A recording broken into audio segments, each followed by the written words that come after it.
बिस्मिल्लाहिर्रहमानिर्रहीम। अस्सलाम वालेकुम नाज़रीन, कैसे हैं? मैं मुनीर अहमद मलिक एक दफ़ा फिर हाजिर हूँ। नाज़रीन, आज की कुछ अहम खबरें हैं जिसमें आज जो पहली खबर है वो ये है कि Mohammad Azhar Sadiq advocate supreme court, जो कि इमरान खान के वकील है, मुख्तलिफ केसेस के हवाले से सुप्रीम कोर्ट में PTI की नुमाइंदगी करते हैं, तो उनके घर पर पेट्रोल बम हमला हुआ है। उसके हवाले से जो फैसल चौधरी हैं, फवाद चौधरी के भाई, उन्होंने एक प्रेस कॉन्फ्रेंस की है। उसके अलावा आज पंजाब बार काउंसिल की जानब से हड़ताल का ऐलान किया गया था जो कि नाकाम हो गई है। उसको पूरे मुल्क के वकला ने नाकाम कर दिया है। इसके अलावा सुप्रीम कोर्ट के अंदर जो मौजूदा प्रैक्टिस एंड प्रोसीजर बिल जो सुप्रीम कोर्ट का बन रहा है, अमेंडमेंट हो रही है, तो उसके हवाले से आज 8 रुकनी बेंच ने समाअत की। वो समाअत का भी अहवाल है। इसके अलावा PDM के रहनुमाओं ने आज एक प्रेस कॉन्फ्रेंस की है और उसमें उन्होंने जो है कुछ इस तरह की बातें की हैं। सबसे पहले हम PDM के रहनुमाओं की प्रेस कॉन्फ्रेंस के बारे में बताएंगे। इस प्रेस कॉन्फ्रेंस में कौन कौन शामिल था, सबसे पहले वो बताते हैं कि आजम नजीर तारड़ साहब, अमीनुल हक, कमर जमान कैरा वगैरह इस तरह के नॉन इलेक्टेड लोग, जो नॉन इलेक्टेड लोग हैं, सिर्फ वही प्रेस कॉन्फ्रेंस में मौजूद थे। उनका यह कहना था कि हम इस 8 रुकनी बेंच को मुस्तरद करते हैं। वो ये कि राम का था कि हम 8 रुकनी बेंच को नहीं मानते, कभी 3 रुकनी बेंच को नहीं मानते, कभी 5 रुकनी बेंच को नहीं मानते। अब 8 रुकनी बेंच भी उनको काबिल कबूल नहीं है और जो है वो कह रहे हैं कि सुप्रीम कोर्ट ये जो उन्होंने 8 रुकनी बेंच बनाया और प्रैक्टिस एंड प्रोसीजर बिल के हवाले से समाअत होगी, इसको हम कबूल नहीं करते। इसके अलावा मोहम्मद अजहर सदीक एडवोकेट के घर पर जो हमला हुआ है उस पर फैसल चौधरी साहब ने प्रेस कॉन्फ्रेंस की है। उन्होंने क्या कहा है वो मैं बताता हूँ। एक तो जो पेट्रोल बम हमला हुआ है और फायरिंग हुई है, इसमें जो फैसल चौधरी ने बहुत अहम बयान दिया, वो ये कहा है कि पेट्रोल बम हमला उस टाइप का था जिस तरह के बम जो है IG पंजाब साहब जो है प्रेस कॉन्फ्रेंस में दिखा रहे थे। इसके अलावा कोई भी हुकूमत सुप्रीम कोर्ट को डिक्टेट नहीं कर सकती कि कैसा बेंच बनाया जाए। ये फैसल चौधरी साहब का कहना है कि कोई भी हुकूमत सुप्रीम कोर्ट को डिक्टेट नहीं कर सकती कि कैसा बेंच बनाया जाए। ये अदलिया का अपना अंदरूनी फैसला होता है। पहले 3 रुकनी बेंच पर एतराज किया गया, फिर 5 रुकनी बेंच पर एतराज और अब 8 रुकनी बेंच पर एतराज किया जा रहा है। बेंच पर बेजा एतराज जिसकी कोई बुनियाद है, मां सिवाय जो है सियासी जो है वो जो चपकलेश है, जो सियासी मुखालफत है, उसके सिवा इनके पास जो है बेंच पर एतराज जो है कोई और वजह नहीं है।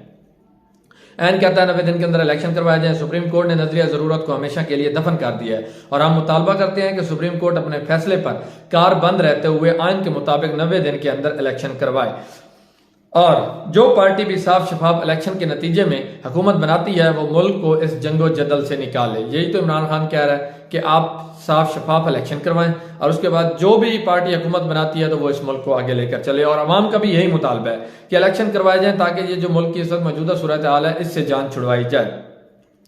मजीद फैसल चौधरी साहब ने यह कहा कि जिस तरह जजेस की तकसीम को इस्तेमाल किया गया, आज से पहले ऐसी कोई करारदाद नहीं आई जो इतनी अखलाक से गिरी हुई हो। मतलब जो इन्होंने करारदाद पास की है कि प्रैक्टिस एंड प्रोसीजर बिल, और उसके अलावा जो करारदाद मेन जो हुई है कि हम सुप्रीम कोर्ट का फैसला नहीं मानते। पूरी दुनिया में ऐसी कोई कोर्ट नहीं है, सुप्रीम कोर्ट नहीं है और ना ही कोई ऐसी हुकूमत है पूरी दुनिया के अंदर कि जो ये कहे कि हम सुप्रीम कोर्ट का फैसला नहीं मानते। ये पाकिस्तान की वैध गवर्नमेंट है जो सुप्रीम कोर्ट का फैसला मानने से इनकारी है।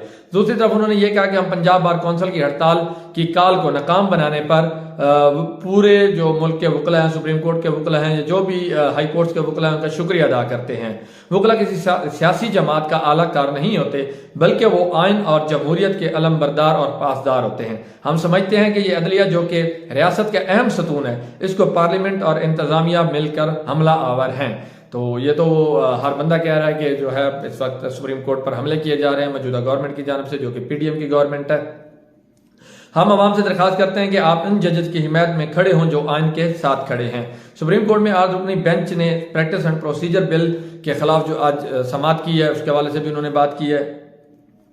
इसका अहवाल भी हम आपको बता देते हैं कि आज जो 11:30 बजे समाअत होनी थी, लेकिन 11:15 बजे तकरीबन 15 मिनट लेट जो है समाअत शुरू हुई। 8 रुकनी जो जजों का पैनल था वो आके बैठा। इम्तियाज सदीकी साहब ने जो है दलाल दिए हैं, उन्होंने काफ़ी कुछ जो है कहा। उन्होंने कहा है कि आइन के आर्टिकल 190 से मुतसादिम है ये जो प्रैक्टिस एंड प्रोसीजर बिल बनाया गया है। ये आइन के आर्टिकल 190 से जो चीफ जस्टिस ऑफ पाकिस्तान के अख्तियारात होते हैं वो कोई और जज जो है उनको इस्तेमाल नहीं कर सकता, या जो वो अख्तियारात चीफ जस्टिस ऑफ पाकिस्तान के हैं वो दीगर 2 जूनियर जजेस के साथ शेयर नहीं हो सकते। मतलब जिस तरह इन्होंने कहा है कि सुमोटो या खुद नोटिस का जो अख्तियार है वो 3 रुकनी कमेटी करेगी, तो इस तरह ये मतलब होगा कि चीफ जस्टिस का जो सुमोटो का अख्तियार है वो 3 जजेस में तकसीम किया जा रहा है, डिसेंट्रलाइज किया जा रहा है। तो ये आइन के जो है खिलाफ है, आइन इस तरह की इजाजत नहीं देता। उन्होंने इसमें मजीद 2 मिसालें दी हैं। एक उन्होंने कासिम सूरी की रोलिंग की जो है वो मिसाल दी है, जिसमें अब ये इन्होंने करारदाद पास किया जी कि जो पार्लियामेंट के अंदरूनी मामलात हैं उसमें सुप्रीम कोर्ट इंटरफेयर नहीं कर सकती। इस पर उन्होंने कासिम सूरी की जो रूलिंग थी उस पर उन्होंने मिसाल दी कि कासिम सूरी की जो रूलिंग थी वो भी पार्लियामेंट का अंदरूनी मामला था, लेकिन सुप्रीम कोर्ट ने उसको उड़ा कर रख दिया और तरीके अदम इत्तेमाद के सिलसिले में इमरान खान को वोट ऑफ कॉन्फिडेंस जो है वो लेने का हुक्म दिया और फिर वो वोट लिया गया और वोट जो है वो इमरान खान पूरे नहीं कर सके, जिस पर उनको हुकूमत खत्म करके घर जाना पड़ा। इसके अलावा उन्होंने दूसरी मिसाल दी हस्बा बिल की।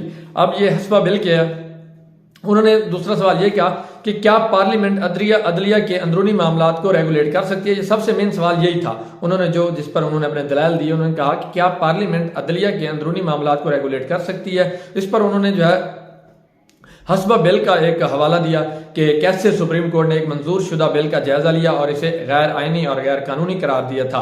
हस्बा बिल क्या है, इसके बारे में आपको बताता हूँ कि 2005 में KPK के अंदर जो है उस वक्त MMA की हुकूमत थी। ये जो मौजूदा जमीयत उलमा इस्लाम है, फजलुर रहमान साहब हैं, इनकी हुकूमत थी। वहाँ पे अकरम दुरानी साहब JUIF के फजलुर रहमान की जमात के ये जो थे अकरम दुरानी साहब, ये उस वक्त वजीर आला KPK थे। इन्होंने हस्बा बिल जो है पार्लियामेंट असम्बली से सूबाई असम्बली से मंजूर करवाने के बाद गवर्नर पंजाब को जो है भेज दिया सिग्नेचर के लिए, साइन करने के लिए, ताकि उसको बिल बनाया जा सके।